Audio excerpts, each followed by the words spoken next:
Wow. That was really remarkable, Amer. I want to just pause for a moment and take it in. I mean, it was really extraordinary. So thank you very much. You know, I've been a member of PAGE since 1999. That's 20 years, and I've been to just about every annual conference. And that means I've seen nearly 40 recipients receive this in the Hall of Fame Award. And I sat there in the audience admiring these folks for what they accomplished, many of whom you saw stand up tonight. People like Amer, Tom Martin, Dave Drobis, Dave Sampson, Ray Kocher, John Iwata. And it's in this context that I'm really especially flattered and humbled and appreciative to get this recognition. And it's doubly true tonight because I have the privilege to share the stage with Meryl McDonald. Meryl and I have known each other a long time, and I have the deepest admiration for her, both as a friend as well as a remarkably accomplished executive and entrepreneur. So congratulations, Meryl.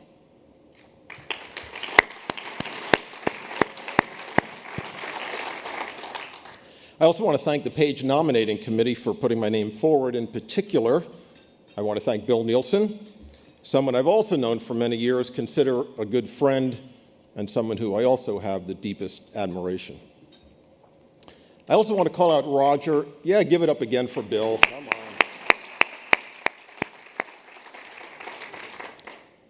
I also want to call out Roger Bolton, our president and my friend. Roger has transformed PAGE over the past 8 years into a global powerhouse. Yes, he has had the help and support of many, in fact, many in this room, but he's led the charge for leading that charge. All of us owe him are eternally grateful and owe him a lot of debt. So Roger, congratulations and thank you.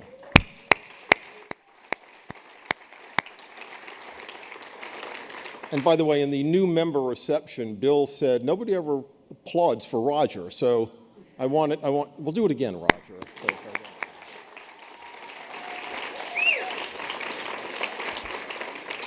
Now, Roger has really transformed this organization, so it's my pleasure to give you that recognition.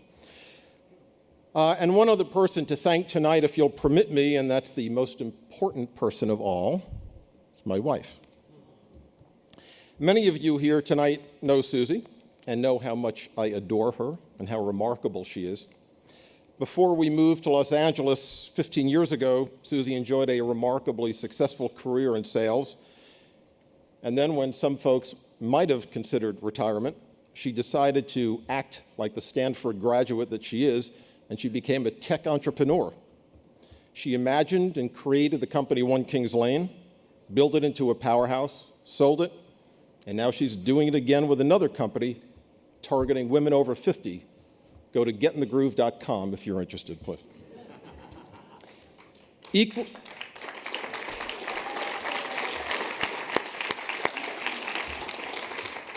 And I'm not even done. Equally importantly, she mentors countless young women who aspire to be successful entrepreneurs. Susie not only supports me, she inspires me every day. Sweetheart, you are one amazing woman.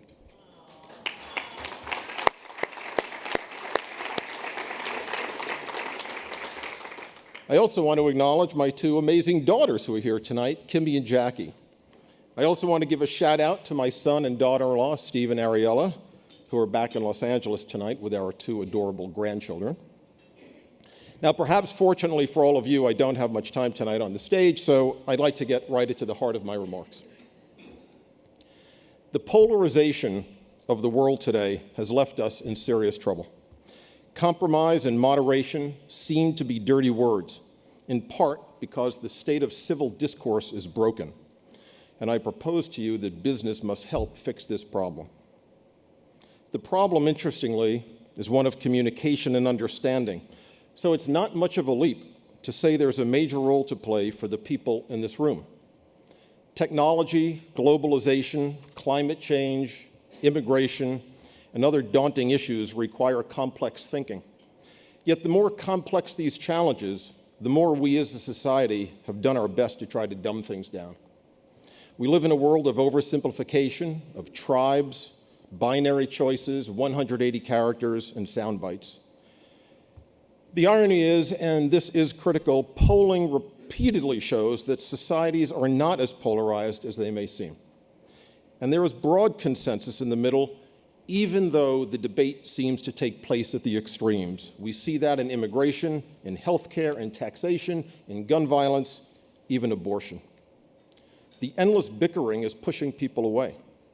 The midterm report from the Hidden Tribes Research Project says 86% of Americans feel exhausted by the constant battle, and 89% say they want compromise.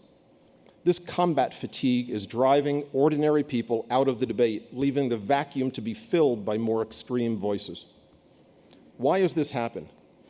It used to be said that what made American politics unique compared with other democracies was that it always tended toward the middle.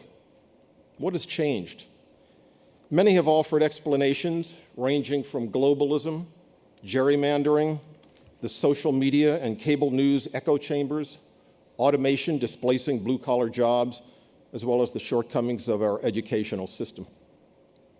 Regardless of what explanation you subscribe to, I am certain there is an important role for business to play, as well as for each of us as professional communicators, to help preserve a more harmonious and prosperous future for everyone on this planet.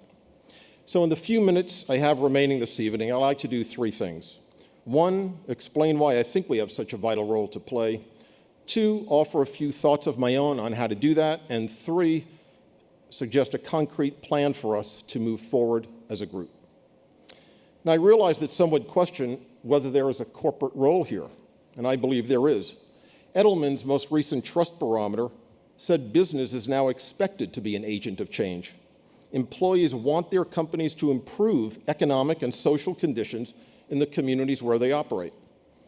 And when so many of us have retreated inside bubbles of like-minded people in every other aspect of our lives, where we work may be the last place that we engage on a more than superficial level with people who have viewpoints different from our own.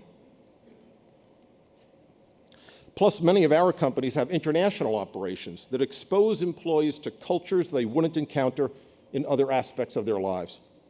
There simply may be no other sector of society that cuts across these lines the way our organizations do. Consider the remarkable stance of the Business Roundtable, which just last month, as you know, for the first time, said a corporation's purpose is no longer just about maximizing shareholder value. Rather, corporate purpose must now include all of its stakeholders, including employees, suppliers, and the broader society. And as you well know, BlackRock's CEO Larry Fink helped mainstream this trend a couple of years ago by demanding the companies they invest in demonstrate a higher purpose. So it should not be a stretch to those of us in this room to imagine that one higher purpose worth committing to is providing our millions of employees the tools and the inspiration to get outside their bubbles and to learn how to engage, listen, and find common ground with their fellow citizens. So what can we do? To be clear, this is not about the growing recognition of companies and their CEOs that there are various social issues on which they must take stands. The recent call by more than 140 CEOs for Congress to do something about gun violence is a great example of that trend. But that is not what I am talking about tonight. I am talking about business helping to create a more respectful, moderate society in which our citizen employees are better equipped and inspired to listen and respect one another and to embrace compromise. Leslie Gaines Ross of Weber Shandwick recently wrote a piece in the Harvard Business Review on the importance of civility in the office, and some companies have made efforts to extend that idea outside the workplace. But our ambition has to be to produce more than civility. It must be to achieve shared understanding and to make real progress against those issues we all know require urgent and serious attention. Here are just a few ways we might be able to make a difference. One, facilitate understanding between adversaries. You know, as Amer mentioned, I donate time to a great organization called Seeds of Peace. Perhaps some of you are familiar with it. Seeds is a remarkable organization supported by governments around the world. Seeds brings together extraordinary young people in their teens and 20s from the Middle East.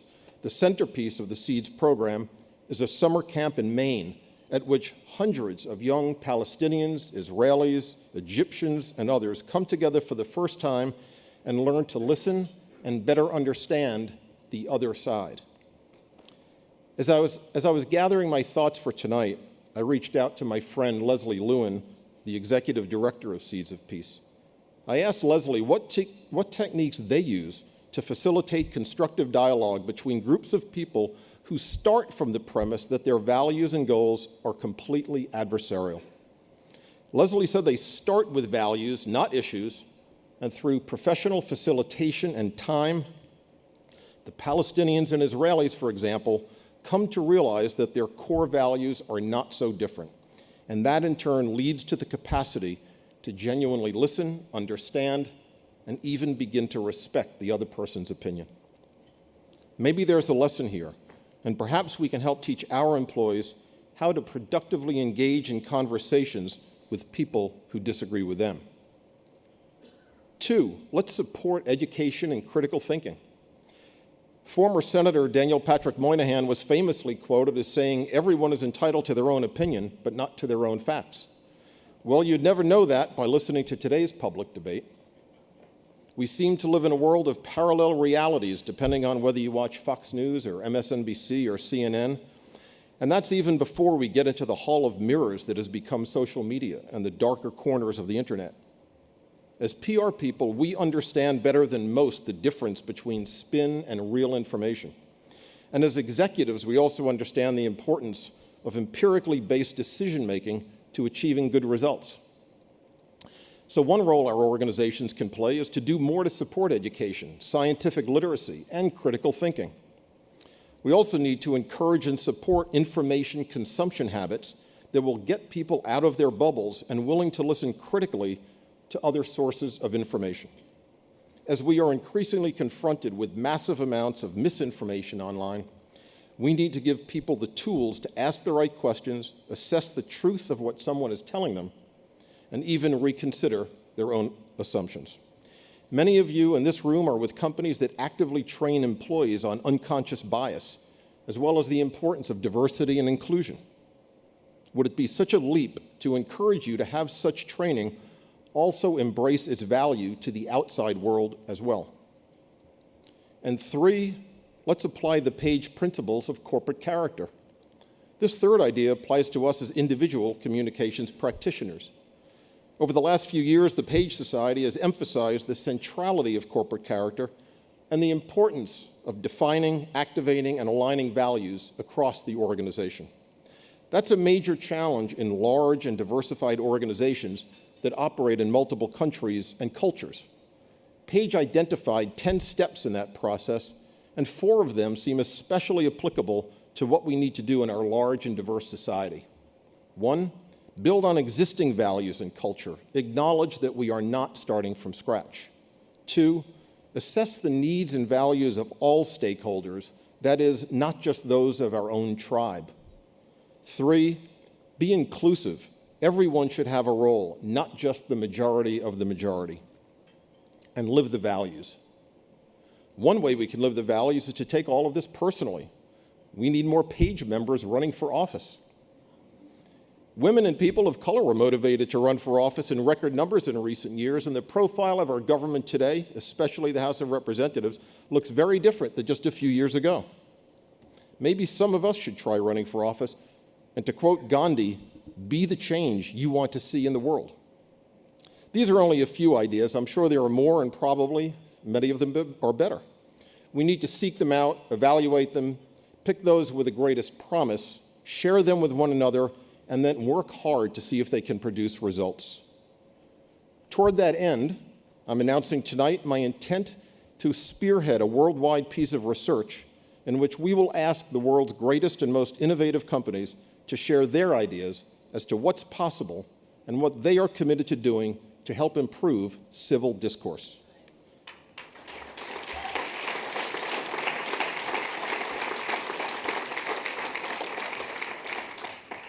I'm calling this study the Dialogue Project, and I have enlisted the University of Southern California, the Institute for Public Relations, and my own company, ICF Next, to be official partners. I'm also delighted to have Page's support for this important effort. Such research costs money, and I am pleased to tell you it's already almost fully funded. In just the past few weeks, I spoke with some of my Page colleagues and other corporate friends, virtually all of whom were very supportive of this initiative, and many of whom stepped up to contribute. For that, I am most appreciative. What I promise you is that 1 year from now, I will share with you these companies' best thinking, their commitments, and their activities. All of us in this room have the power to improve civil discourse to make this a better world for our children and our grandchildren. Better communication is not a panacea. Our world faces real challenges, and people's frustration with their government's failure to address them has encouraged extremist voices that echo some of the darkest moments of the 20th century. In that period, following World War and Depression, frustrated and often destitute people turned to demagogues who said democracies were outmoded and incapable of solving the era's problems. They promised a new world order, one that Franklin Roosevelt memorably said is not new and is not order. And we know what happened next. Those voices were wrong then, and they are wrong now. If we are to preserve the kind of world that I believe most of us want, then we must demonstrate that our democratic societies can successfully overcome today's problems while respecting the rights of all people. We once again face the challenge of making compromise, tolerance, and moderation more appealing than the seductive fantasies of extremists. As senior communicators in the world's largest and most admired companies, we have a crucial role to play. Join me, and let's get to work. Thank you.